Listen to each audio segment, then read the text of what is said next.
What's going on, boxing fans of the channel? How's everybody doing? I'm back with another video. I know it's been a minute, but I'm back to give you a updated opinion and analysis. As you can see who I got on my screen, I got Jaron Ennis and I got Eimantas Stanionis.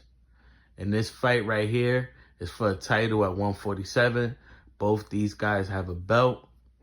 Both these guys are trying to unify from what my understanding is.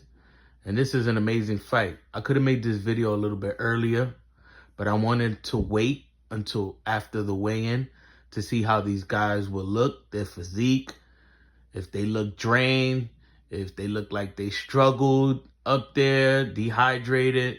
But both these guys, they came in tip-top shape. Both these guys look like they're ready to go. They're ready to put on the show. I feel like this is a fight that isn't getting enough hype. This is one of those fights that could possibly be fight of the year. Who I have winning this fight?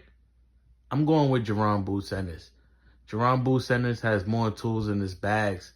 Jaron Ennis' style, I think, perfectly works to beat in the style of Eimantas Stanionis. Now, I will say Jaron Ennis in his last two fights, he got hit more than I usually seen him get hit. And a guy like Eimantas Stanionis isn't a guy you want to get hit by. Especially Eimantas Stanionis. He comes forward. He's got good high guard. He has a real good left hook. Real good left hook and a decent right hand. And he throws punches with bad intentions. Boots, on the other hand, he can switch from southpaw to orthodox. He's a very great counterpuncher. He could fight going backwards. He could fight going forwards. I think Boots wins this fight as long as he keeps the fight in the center of the ring and he doesn't get caught with any big punches. Nonetheless, this is going to be an amazing fight. If I had to put my money, I'm putting my money on Boots. I think Boots goes 12 rounds with him, but I won't be surprised if Boots is able to stop him. I would say somewhere around the 10th, possibly the 9th round, but I'm pulling more for like the 10th because I feel Jaron Ennis, if he's able to hurt Eimantas Stanionis, it would be late. And Eimantas Stanionis is a live firecracker throughout the whole fight. But I feel Jaron Ennis' style is just going to be too much for Eimantas Stanionis. And I tip my hat to Eimantas Stanionis. I give a lot of props to him because he hasn't fought in a very long time. He was supposed to fight Virgil Ortiz, but Virgil Ortiz had health problems. He pulled out of that fight, and they asked him if he would fight Boots, and he agreed to, and he's here.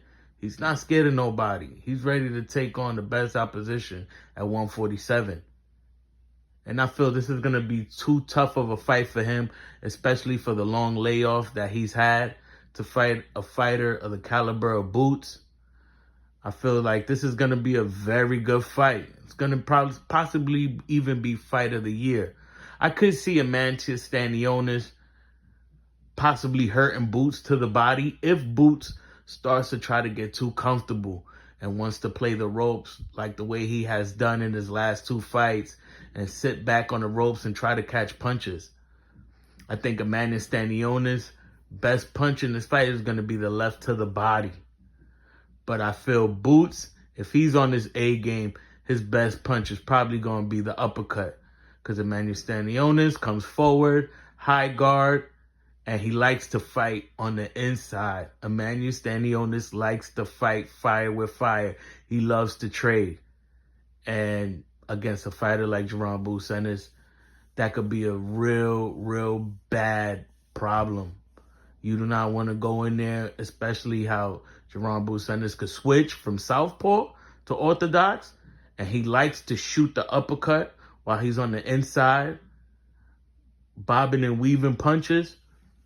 You know, this is boxing. Anything can happen, but I strongly believe Jaron Ennis will unify at 147, and then he'll make a great name for himself at 154.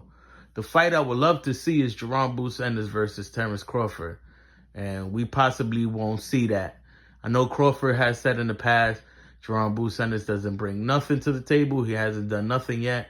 But if Jaron Ennis could unify at 147 and then move up to 154, and if Terence Crawford is still around in the game and willing to go back to 154 after fighting at 168, I think that would be a mega fight. That'd be a tremendous fight. Again, anything could happen in this fight. This is a mega fight in my opinion. This is a great fight.